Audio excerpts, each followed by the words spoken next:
शिल्पी घर के काम से फ्री होती तो बोर होती, जिसके बाद उसने घर में ही दुकान खोलने की सोची। अरे ये इतने सारे कपड़े, अरे बहू क्या करेगी इनका? माँ जी, मैं घर में बोर होती हूँ तो सोचा सामने के कमरे में कपड़ों की दुकान खोल लूं, घर का काम भी हो जाएगा और 4 पैसों की कमाई भी। अरे वाह वाह, ये तो बहुत ही अच्छी बात है, मैं भी तेरी मदद कर दिया करूंगी।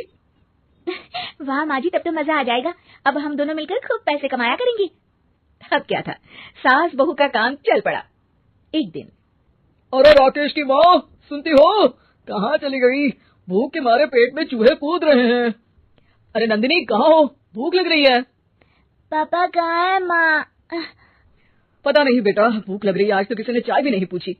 तभी सास बहू घर के अंदर ढेर सारे सामान के साथ आती हैं और वो भी हंसती हुई। अरे वाह बहू, ये तो बड़ी अच्छी मार्केट दिखाई तूने, बड़ा ही सस्ता सामान था।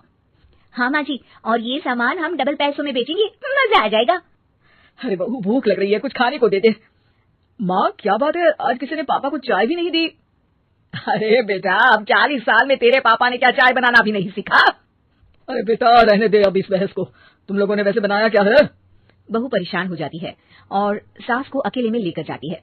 माँ जी, आज तो हम लोगों ने खाना ही नहीं बनाया। अरे बेटा, बाहर के छोले भटूरों से पेट इतना भर गया कि याद ही नहीं रहा कि घर में ये लोग भी हैं खाना खाने के लिए। अब क्या किया जाए? तभी घर में एक महिला आती है। जी वो सुना है आप लोगों की यहाँ साड़ी बिकती है, जरा दिखाएंगे क्या? हाँ हाँ क्यों नहीं, माँ जी आप इन्हें साड़ी दिखाइए, मैं तब तक पिताजी और इनके लिए खाने का इंतजाम करती हूँ। सास उस औरत को लेकर सामने वाले कमरे में चली जाती है जहाँ उन लोगों ने दुकान खोली थी। वहीं बहू भी किचन में चली जाती है। अब इतनी जल्दी क्या बनाऊं, पापा जी तो खाने के लिए भी बैठ गए हैं। आइडिया, मैं खाना बाहर से ही ऑर्डर कर देती हूँ। थोड़ी देर में खाना आ जाता है और बहू टेबल पर खाना लगा देती है। हे भगवान, कितनी कड़वी दाल बनाई है बेटा। नहीं नहीं पिताजी, वो क्या बात है नंदिनी, रोटी तो चबाई ही नहीं जा रही है, लग रहा है रबड़ खा रहा हूँ। एक तो इतने महंगे होटल से खाना मंगवाया और वो भी इन लोगों को पसंद नहीं आया। तभी सास नोट गिनती हुई बाहर आती है। वाह माँ जी, बड़ी कमाई हुई लगती है। हाँ, मैंने वो 2000 वाली साड़ी 3000 में बेच दी। अरे वाह माँ जी। दोनों सास बहू बहुत खुश हो जाती हैं। मेरे पेट में ना बेटा जोर का दर्द हो रहा है। अरे माँ क्या हुआ, पेट में दर्द? बाहर का कुछ खाया था क्या? मैदा तो नहीं खा लिया? मैंने छोले भटूरे खाए थे। माँ क्यों खाए? आपको तो पता है कि आपको मैदा सूट नहीं करता। चलिए माँ को डॉक्टर के पास ले जाते हैं। तभी अंदर से पापा की आवाज आती है। हे भगवान, मेरा तो पेट खराब हो गया। सब पिताजी के पास जाते हैं। पिताजी आपको क्या हुआ? खाना बासी था शायद।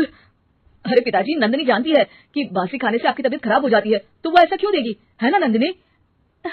वो खाना मैंने बाहर से ऑर्डर किया था, मैं और माँ दुकान का सामान लेने गए थे, इसलिए खाना नहीं बना पाए। क्या नंदिनी, दुकान के चक्कर में तुमने तो सारे घर का हाल बिगाड़ रखा है। चलो अब माँ और पापा को लेकर अस्पताल चलते हैं। अस्पताल में जाने पर डॉक्टर कहते हैं, हाँ, इन दोनों को तो एक दिन के लिए एडमिट करना पड़ेगा। क्या? क्यों? पेट ही तो खराब है ना।